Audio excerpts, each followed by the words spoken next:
ជំរាបសួរពុកម៉ែបងប្អូនអរគ្នាប្រិយមិត្តទីរាប់អានថ្ងៃនេះខ្ញុំបានមកដល់កន្លែងនិយាយទៅមកជួបបងម៉ាប់ជាមេភូមិរវៈនិយាយទៅនៅផ្លូវបងប្អូនឃើញនៅក្រោយនោះក៏អូរវៈថ្ងៃនេះគឺថាមកចង់បញ្ជាក់ថាថ្ងៃនេះគឺថាផ្លូវបងគាត់ថាហើយមកមើលគឺហើយមែនហើយណាបងបាទហើយបងបាទហើយ 100% ណាប្រហែលជាបើយើងគិតតាមថាຂະຫນາດយើងអាចថា 100% បាទ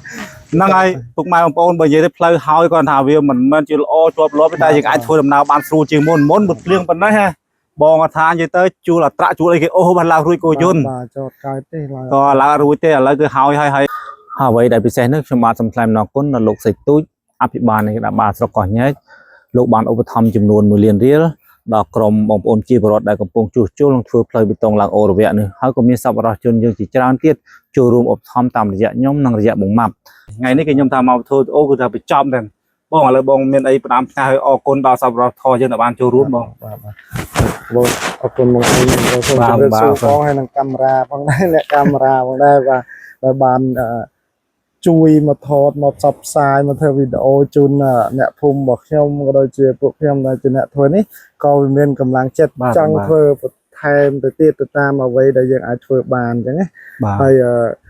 មុននឹងនេះខ្ញុំក៏សូមជាពិសេសសូមថ្លែងអំណរគុណដល់អង្គការជីវិតធម្មជាតិនៅកម្ពុជាដែលគាត់គាំទ្រការធ្វើសកម្មភាពរបស់យើងខ្ញុំនៅក្នុងភូមិនេះដែលមានថវិកាចំនួន5លានរៀលហើយក៏បន្ទាប់ទៀតសូមថ្លែងអំណរគុណដល់លោកអភិបាលនៃគណៈអភិបាលស្រុកកោះញែកដែលគាត់បានចូលរួមឧបត្ថម្ភថវិកាហ្នឹងចំនួន1លានរៀលផងដែរបាទហើយបន្តមកទៀតក៏អរគុណដល់ពុកម៉ែបងប្អូនបានfan តាម Facebook តាមអីណាគាត់បានចូលរួមច្រើនបាទគាត់ចូលរួមបានគួរសមដែរហើយរហូតដល់ពួកខ្ញុំបានធ្វើសកម្មភាពនេះសម្រាប់បានរហូតស្ទើរទៅថា 100% យើងអាចធ្វើបានមកដើរបានឡើងបានអញ្ចឹងបើធៀបពីឆ្នាំកន្លងទៅផ្លូវនេះបើខែនេះអាចចុះឡើងបានទេមិនអាចឈរអង្គុយអញ្ចឹងបានទេមានល្អិលប្រភេទតែមេឃភ្លៀងហើយនឹងស្អិតប្រទេសបតាហ្មងហ្នឹងហើយបងអញ្ចឹងជាក់ស្ដែងថ្ងៃនេះយើងធ្វើបានហើយយើងក៏ខ្ញុំក៏ក្នុងនាមខ្ញុំជាអ្នកដឹកនាំធ្វើក៏សប្បាយចិត្តមែនតើហើយក៏អរគុណដល់ពុកម៉ែបងប្អូនក្នុងភូមិដែលគាត់ខ្ញុំនៅស្ងៀមបងកាត់បងដែលគាត់សហការសកម្មជាមួយនឹងខ្ញុំបាទផ្ទាល់ហ្មងផ្សេងពុកម៉ែបងប្អូនដែលជាអ្នកភូមិគាត់ជួយជាកម្លាំងកាយកម្លាំងចិត្តជួយហ្មងបាទអត់មានគិតពីកម្រៃពី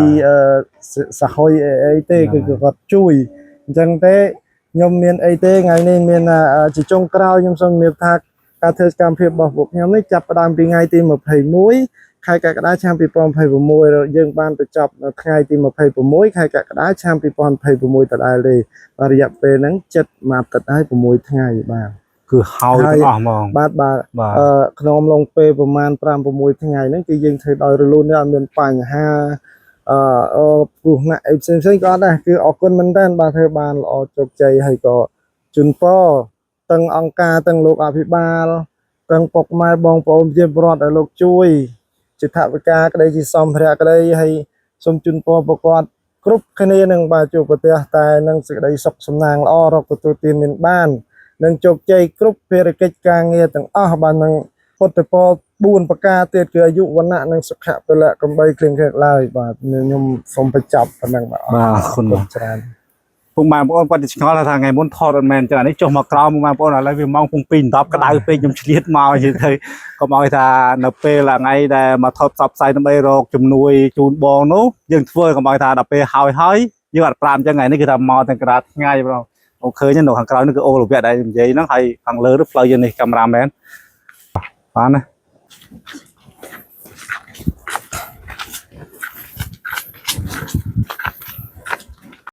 មានបាយសាមគ្គីបន្ទាប់ពីធ្វើការចាប់នៅក្នុងហូបបាយថ្ងៃត្រង់ពេលចាប់ពេលព្រឹកអត់មានអីហូបទេមានស្លតាពាំងអីពីទៅវាមេហូបមើលទៅដូចឆ្ងាញ់ហ្មងធ្វើមាត់ហូបដូចឆ្ងាញ់